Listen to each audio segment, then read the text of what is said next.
Усім вітання, привітання від нашей дружной команды и от меня лично. Я приветствую всех новых подписчиков и постоянных.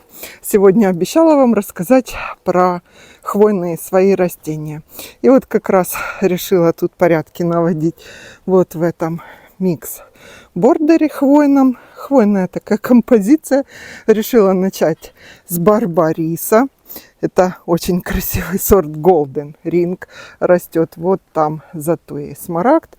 И погорячилась. Сейчас расскажу и покажу вам про свое любимое хвойное растение среди средних можжевельников Mint Julep. Сегодня именно о нем будет речь. Расскажу много интересного про этого красавца-великана. Осторожно, Mint Julep!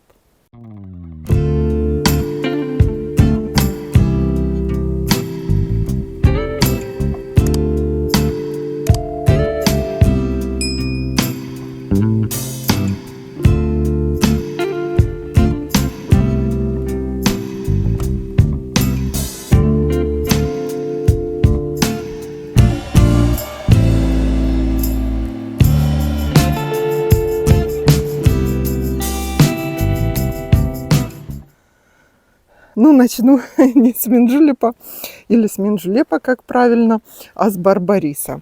Начала я очень осторожно, решила омолодить куст, срезать несколько веточек, но что-то пошло не так. Вот такая гора.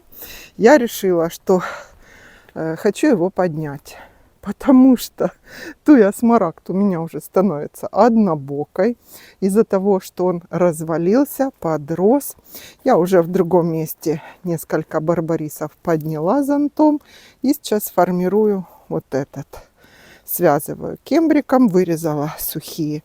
Не сухие, ну и сухие вырезала, и толстые старые, которые сильно тут поразходились, поразводились, и стянула вот так вот их наверх, вот эту крону, потому что он и на минджулеп мой упал, и на тую смарагд. Нашла тут много интересного, клубнику. Я ее в первые годы, тут у меня пусто было, сажала тут клубнику, какая-то в темноте растет. Так вот, про вот этот красивый минджулеп. Специально взяла рулетку, сейчас вам померяю. Этот минджулеп самый первый в моем саду. Ему 4,5 года. Команда поддержки. Что вы там ищете? Вот такой куст. Где моя рулетка? Сейчас мы померяем, покажу вам. По высоте он такой же, как вот эта моя коника. Я вам ее мерила, она где-то 1,20 м, 1,30 м. Вот этот минджулеп, если так нам приложить, вот он, ну, верхней своей точки он немного больше, даже если судить по вот этой ветке, самой высокой 1,40 м. Но это в минджулепе еще подростковый возраст. Только вошел он в подростковый возраст. Чем же этот минджулеп должен настораживать вас и привлекать? Сейчас покажу, чтобы не быть голословным, какой он в ширину. Он примерно в 2 раза шире раскидывает свои ветви, чем в высоту. Вот, смотрите, если судить по этой ветке, 2,75. То есть этот можжевельник, красавчик, один из самых быстро растущих можжевельников вообще среди хвойных средних можжевельников. Широкий, раскидистый. Растет у нас вот тут за лавочкой. Я когда его сажала, думала, будет закрывать мне ноги скальному можжевельнику, пихте корейской моей. Они вот такие, кстати, тоже быстро растущие. Но можжевельник Минджулеп показал себя лучше и быстрее всех. Этот сорт шикарен чем? Он имеет ментоловый запах. То есть, если вы вот так вот рукой веточку, ну, ментолом пахнет. Немного колючий, среднеколючий. Так, на гортензии не смотрите, она у меня немножко покосилась. Вадим Петрович пообещал мне сделать опору, но это уже в марте будем ставить, чтобы ствол не перекосился. Ментоловый запах имеет веточки. Отлично переносит любые почвы. То есть сажать его можно, предпочитает слабокислые, но если у вас немного песчаные или немного глинистые, он выживет. Растет быстро. В первый год он у меня замер. И вообще все посадки, в принципе, первый год огромного старта не дают. Я его не удобряю, уже ничего не делаю, но растет он все равно очень быстрыми темпами. Ветви раскидистые во все стороны. Если вы будете просто обрезать вот так вот центральный проводник, у него прямо сразу начинает выбиваться другой лидер и брать верх на себя. Я, конечно же, займусь сейчас его формированием, но хочу обратить ваше внимание, что этот можжевельник очень-очень быстро растет для больших садов. То есть, если у вас садик до 6 соток, наверное, с ним связываться даже не надо. Или строго формировать. Вы часто видели в интернете топиарные формы, огромные такие шикарные, какие-то лилии выстрижены, или фантазийные такие формы. Ну, разные. Из этого можжевельника можно и неваки делать, из-за того, что он быстро растет, и у него крепкие ветви. Крепкие, но хрупкие. Сейчас покажу внизу. Он у меня через год после вот этой пересадки тут снежной зимой, благодаря тому, что барбарис подстригла, я хоть могу вам показать там. Присела, посмотрю, что мне вырезать надо. У него обломалась одна ветвь. То есть 2 года назад я уже оставила тут сколько? 5. 1, 2, 3, 4, 5, 6. И одна вот эта ветка, которая камнем подперта, просто хрустнула и обломалась. Ну, знаете, как ломать не строить. Я решила, не буду я ее убирать, пока подперла камнем, вдруг прирастет. Потому что угол вот этот получился бы у меня лысый тогда. Ну и все получилось. Ветка приросла. И все хорошо. Я аналогичным способом инверсу свою тоже ветвь отломалась, на коре висела. Я ей наложила шину. И за летний сезон, весенний-летний, она приросла. У хвойных очень быстро срастаются переломы. Имейте это в виду. Так вот, по формировке можжевельников. Конкретно про Минджулеп. Спрашивали, как он у вас сформирован. Я вырезаю, вот сейчас и эту ветку буду вырезать. Вот эту, потому что она сильно низко идет. Оголяю где-то на полметра. Вырежу прямо вот эту ветищу. И соседнюю вот эту.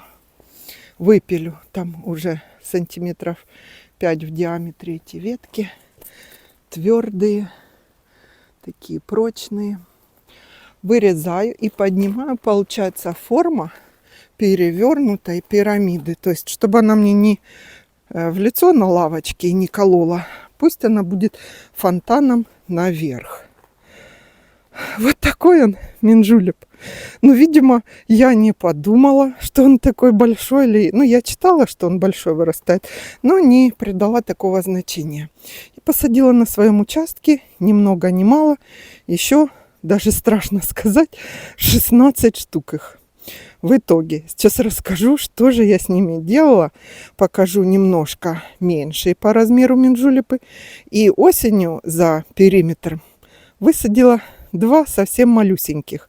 Вы увидите, как они невзрачно выглядят. И сравните, какой монстр может из них вырасти за 4,5 года. Ну, чтобы вы имели представление. Ну, этот ракурс вы часто у меня видели и летом, и весной. Я вам показывала. И кто со мной больше 2 лет, помнит, что вот в этой аллее у меня росли 5 минджулепов. Кустов огромных, которых позапрошлом сезоне, не в 24-м, уже в 23-м, я решила пересадить, потому что, ну, как вы понимаете, они заняли вот это расстояние. Были посажены от бордюра полметра. Я планировала, что еще полметра им хватит, но они на всю дорожку. Я их пыталась ограничивать, что-то делать, но все пошло не так, как планировалось. В общем, решила пересадить. Пересадку взрослого можжевельника, если вы решите делать, руками вот так прикиньте, раскиньте руки. Если он больше, чем 1,20 м, 1,5 м, размах рук 1,5 м как раз. Вот тут они у меня росли. Поставались места. У меня тут лилии красивые белые, если вы видели. Я показывала, растут теперь. Ничего не планирую. Буду формировать ивонны тут, более плотную крону. Так вот, так, Вадим Петрович там шумит. Режет металл как раз на одно другое дело. Так вот, я их пересадила в середине где-то сентября. Но осень у нас без дождей выдалась, сухая, солнечная. И мне их приходилось поливать каждый вечер. По 3 лейки под каждый куст. Там было высажено 4 куста за периметр. 1, 2, 3, 4, да. И что же случилось? Всю осень я их поливала. И все-таки один засох у меня. И вот на его место я как раз там и маленький высадила. Сейчас пойдем посмотрим. Никогда не недооценивайте размера можжевельника, потому что вы видите в питомнике. Минджулепы тому пример. С этой стороны у меня они растут. Вот такие красавчики. Это тоже минджулепы. И вот я их тоже ограничиваю. Видите, тут будет стоянка. На следующий сезон не знаю, удастся нам залить бетоном. Тут пока щебень у нас подсыпан. Так, кто тут помогает мне? И вот они какие. Аналогично им, с другой стороны были красиво. Вот я прикрепляю фотографию, какие они были маленькие, когда высажены. И какие сейчас, ну и вон наверх растут в основном. Вширь не так сильно, а минджулепы это просто гиганты. Гиганты можжевельники. Будьте внимательны. Сейчас покажу еще в другом месте. У меня высажены среднего размера минджулепы. Вот, кстати, с этой стороны на стоянку я сюда 2 пересадила. 1 и 2 тоже будем как заезжать в эти. Буду их тоже формировать аналогично пирамидами вверх. Дойдут руки, когда вырежу все нижние ветви. Видите, сейчас он как стелется, такой наклоняется. Резать их не бойтесь. Ну, особенно сейчас можно. У нас тепло, плюс 8 обещают, плюс 10. Надо успеть дня за 3 до похолодания. А вот растут мои, сейчас тут пройду, можжевельники, минджулепы, которые я высадила между скальных можжевельников. Вот он, это среднего размера. Позапрошлой осенью малыш был высажен. Смотрите, вот он еще вообще не формированный. Сейчас я ему тоже пристригу ветви, как звезда во все стороны. Что с таким делать? Тут надо укоротить на 1/3 каждый побег. Вот этот больше половины нельзя, потому что может заболеть. И сильно много, лучше в несколько приемов. И тут у меня, и там между рододендронов высажены. Тут 2 ветки пошло. Видите, какие они большие, раскидистые, эти ветви. Вот надо ограничить и направить в нужные вам стороны, если вы будете формировать пирамидой. Если решите топиарную какую-то форму стричь, там немножко другие принципы. Ну, по формировке топиарной рассказывать не буду. Вот этот, кстати, притенялся вот этим пенисетумом, поэтому он не сильно развивался. А вот такой же самый, но ему тут более комфортно, просторно. Высаживать вообще все хвойные желательно на солнышке. Они будут быстрее, лучше нарастать, формировать пышную крону, не узкие такие длинные ветви, которые тянутся к солнышку, а вот такие раскидистые. Сейчас им стало попросторней тут. Так, кто там роет что-то? Эва. Яму какую-то роет. Стало попросторней. Я направлю ветви в сторону гортензии своей. И тут, видите, были угнетены и мои скальные до вот такой высоты. Тут была гортензия древовидная. Но сейчас тут надо поправить все это дело. Так, по уходу, как за всеми хвойными, обязательные обработки весной от паутинового клеща. В принципе, все. Ну, от других вредителей я когда периодически сад обрабатываю, от вредителей все хвойные.